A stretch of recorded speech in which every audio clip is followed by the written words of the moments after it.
Welcome to the EmpowerHer Entrepreneur podcast with Janis Boudreau, the ultimate destination for fearless women business owners ready to conquer their next level of success. Get ready to ignite your entrepreneurial spirit as we dive deep into all things related to building your empire, setting ambitious goals, and scaling your business to new heights. This podcast is your go-to resource for empowerment and encouragement. Tune in every week as we inspire, motivate, and empower you to embrace your full potential as a woman entrepreneur. Hi friends, and here we are again, and we're talking this podcast about frustration. Now, this is something I have had before I created my business, when I created my business, during, and currently. I mean, there's no way around it.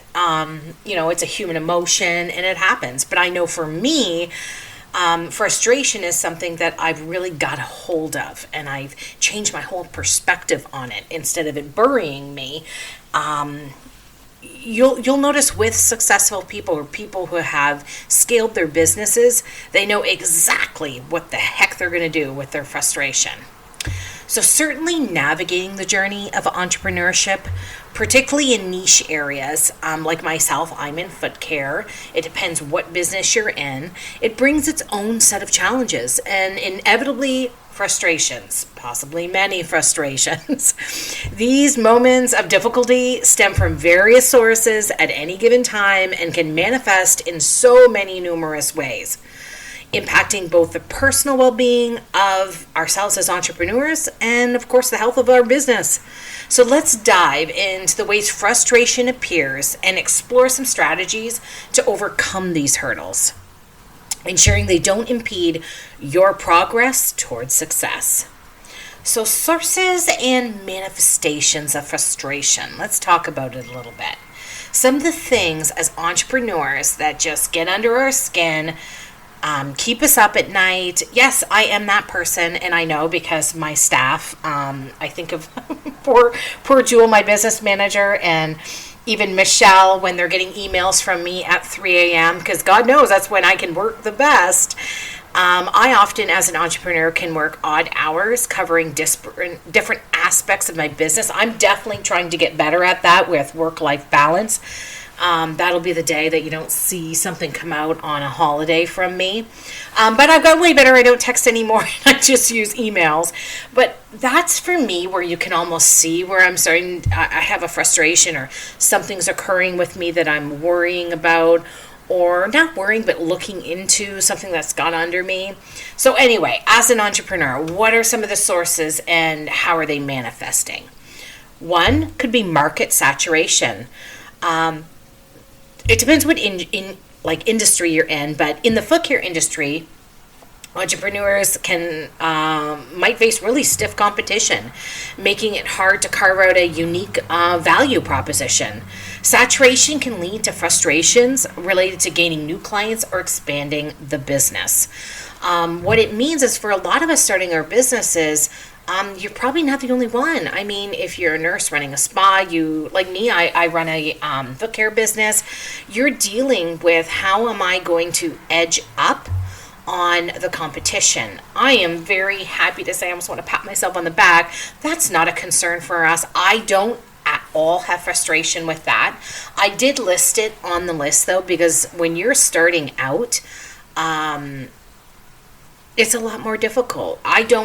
We are first found, first used. I'm definitely the leader in Windsor, Essex, Chatham-Kent County for foot care. So I don't worry at all about market saturation. I figured out how to beat out the competitors. But that's something that can lead you to frustration when you feel that that's kind of taking over your business and your mind a little bit. So write that down, market saturation. Because later, what I want you to do is, if you've named the problem, if you know what's bugging you under that section, perhaps write a list of things you could do, things to look into, taking a marketing program, taking something that can help you. I know we have I think digital downloads, some workshops, and we at EmpowerHer Entrepreneur even have a marketing series that we use that can help to teach you. So there are things out there that you can get past that. Don't sit in frustration. You've got to say, get that list going of what's bothering you and the things that you could do to fix it. So as an entrepreneur, another thing is number 2, client retention. Maintaining a loyal customer base is crucial, but often challenging. And entrepreneurs might feel frustrated when clients lapse or when they struggle to communicate the value of ongoing services or products that you might be getting. I'll be the first to mention this is definitely one of my frustrations or worries that has taken me over. I mean, I look back to my early days, when you have under 100 clients, if a client didn't rebook, I've learned to deal with that a little better because sometimes it has nothing to do with you at all as a person, a company, a business. If they slow down or don't have services from you, but you're always worried, right? Because we're paying our bills, we're paying things that we need to make sure we have enough of. If we don't have enough clients or we haven't sold enough products, we're not covering our overhead. So client retention here, number 2, make a list underneath of it. What are some of the things you can do to help make yourself feel better in regards to keeping your base? Maybe it's putting together like a MailChimp where you're sending out information to them, where you're sending a customer survey. There are so many things that you can do to make yourself feel better about retention. Number 3, frustration. Oh God. Supply chain issues. Okay, honestly, I am very blessed. I look at all the people that I buy from. I have extremely close relationships. I've been buying from them for about 12 years. But gosh, bring it back to those COVID days. You want to talk about frustration? I can't even imagine what it was like when I wasn't able to get masks or like even boxes of gloves. I mean, they go up from $49 a case to like $150 a case.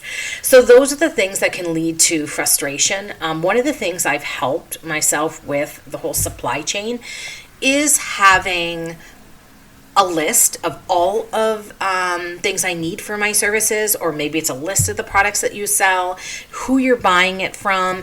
And I even found backups. But also, while finding a backup for everything, I ended up doing quite a great cost analysis and finding out some of things I was getting from one person I should be getting from another company. So I think if you put even an Excel sheet, a database, I mean, if you're old school, you can put it in a binder, and really thinking outside the box to everything. But first, make your list. Imagine everything you use and you need in your business. And even highlight the red ones that you cannot live without. Us, like, oh my God, biological indicator vials, gloves, mask. There's so many things like we cannot live without. So yeah, I've got 2 to 3 suppliers. I generally use one, but they're on backup. So I don't get frustrated as much. And when I use that sheet, I'm also, I would say once a year, looking over, am I getting the best bang for my buck? So I'm not sitting in frustration, because I've already looked at all my supplies and my costs, and I know I'm good for the year, and I don't dwell on it. I move on. Number 4, regulation and compliance. Navigating the maze of health and business regulations can be very daunting.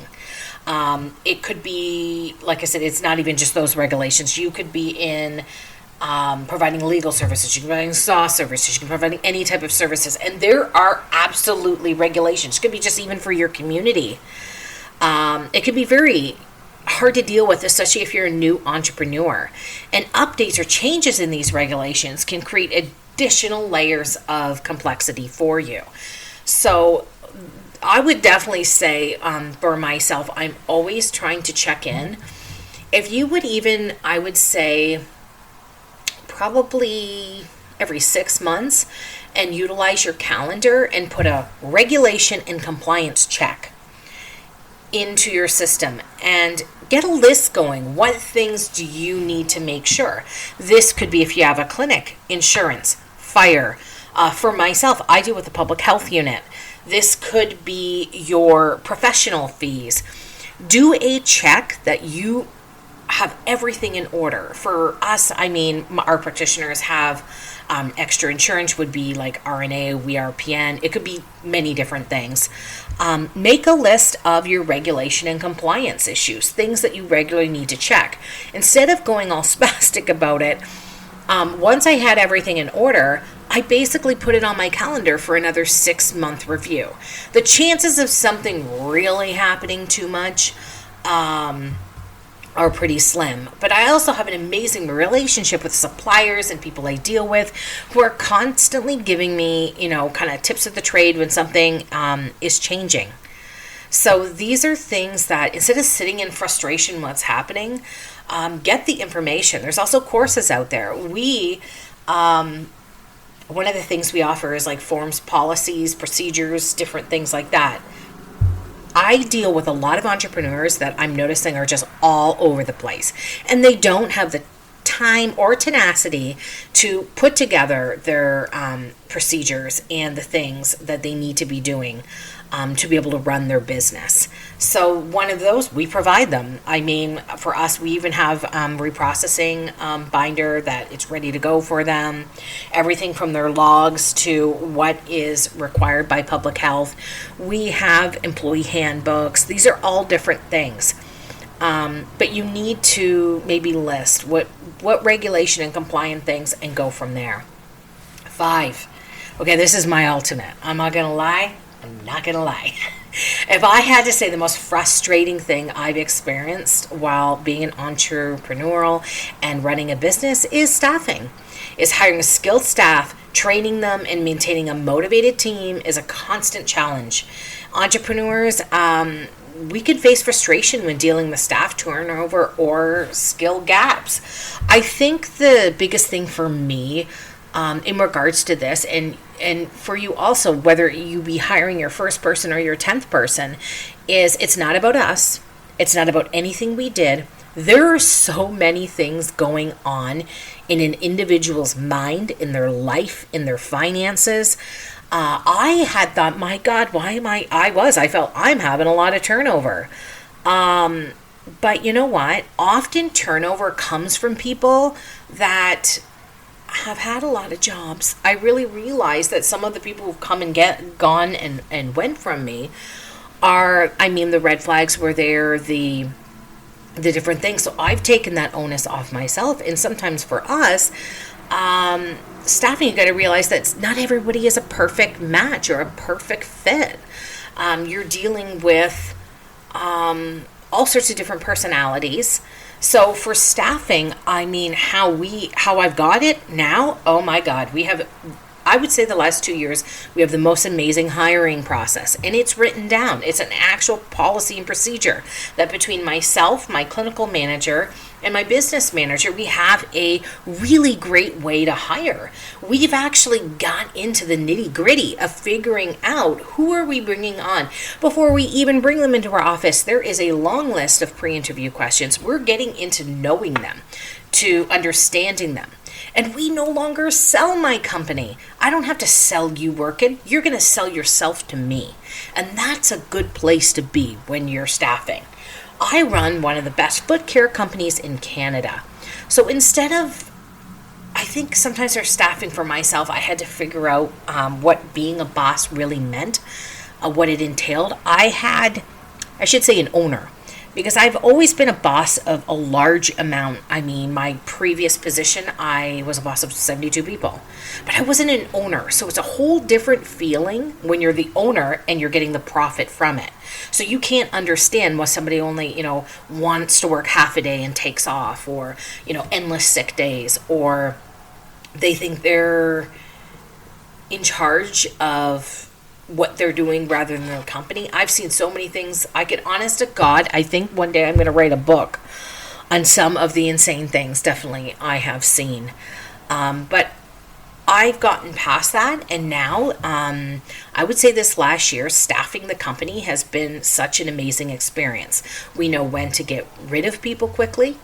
We know how to get generally rid of them without making a big fuss, or they're not usually, you know how it goes. I have also learned that the minute that you really don't want someone within your business or company anymore, they become your enemy number one. They become very just, all of a sudden, boohoo against your company and bad against you. But I mean, I think for the most part, when you see how many times people either bounce around or move, you see that. And even us in interviews, we see that more now, where somebody comes into the interview complaining or bad mouthing. I'm like, oh yeah, this person's, nope, they are out. When they're already interviewing you and telling you about a problem about their previous workplace, they are not the person to hire. I am so blessed. I'm going to tell you right now. So staffing no longer keeps me up at night. I now make sure I have enough staff. We always have room for clients to book. So I am very happy with that. I think that as you grow, you're going to change and staffing will be less of a frustration. I would say number one thing I help in mentorship with my colleagues, though, is staffing. They need to know, a lot of them have used our policies, our questions, bringing them on. We now have a very good policy and procedure manual and an employee handbook, and we stick to it. That way, everyone has to follow everything across the board. We do many audits for charting, for compliance, and for customer satisfaction. So staffing for me is a really great place over this last year. I really loved what we've done, and we're so much quicker to choose our team and keep our team happy. I absolutely love who we have working for us now. So I'm also going to give you some strategies, guys, for overcoming frustration. So 1, focus on what you can control. Rather than fixating on market forces or competition, concentrate on refining your services, your customer service, and operational efficiencies, because that's where it's all at. And I will tell you, I mean, there were some loop-de-loo years where I thought I was going to crumble and fall, and it took a pretty drastic situation with a switchover of a nurse and just really sitting together with my management team that we completely got control, and it's been just wonderful ever since. Number 2, embrace innovation. Look for innovative ways to stand out in the crowded market. This could be through adopting new technologies, offering unique service packages, or utilizing social media for better engagement. 3, build a support network. Connect with other entrepreneurs, both within and outside the foot care industry, for mutual support, advice, and encouragement. Peer groups, mentoring relationships, and industry associations can be invaluable. One of the biggest things is our support network is our VIP Foot Care Masters group, which meets once a month. That's something, I'm sure whatever industry you're in, that's important. We also have a private Facebook group, and the questions asked are so high end and so important, and you know that these are people climbing to the top. 4, prioritize client relationships. Invest time in understanding your clients' needs and preferences. Personalized services and loyalty programs can enhance client retention and word-of-mouth referrals. Very, very, very good idea. Concentrate on something else. 5, lean into education. Stay informed about industry trends, new regulations, and business management practices. Continuous learning can help you adapt and find creative solutions to the challenges. 6, my favorite, delegate and automate. Identify tasks that can be outsourced, guys, or automated to reduce your workload and allow you to focus on core business activities.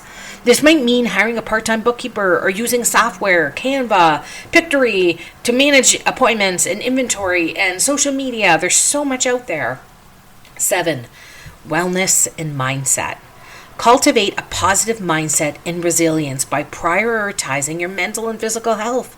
Mindfulness, regular exercise, and hobbies can reduce stress and improve your overall perspectives on challenges. What are you doing for yourself? 8, set realistic goals. Break down your business aspirations into achievable milestones. Celebrate your small wins. And you know what? That can motivate you and your team, reducing the feeling of being overwhelmed by the larger ones. Celebrate absolutely everything. I know in our office, that's definitely what we're good at doing. So frustration, guys, is a part of the entrepreneurial journey. However, by identifying the sources of your frustrations and implementing targeted strategies to address them, you will navigate through these challenges more effectively. Remember, every problem presents an opportunity for growth and innovation. Your journey as a business owner is unique, and embracing both the ups and downs with a proactive and positive approach will set the foundation for your long-term success and fulfillment. Don't let frustration get you down. Let it be the building block to being better, growing bigger, and having it all. Cheers, ladies, and see you on that next podcast.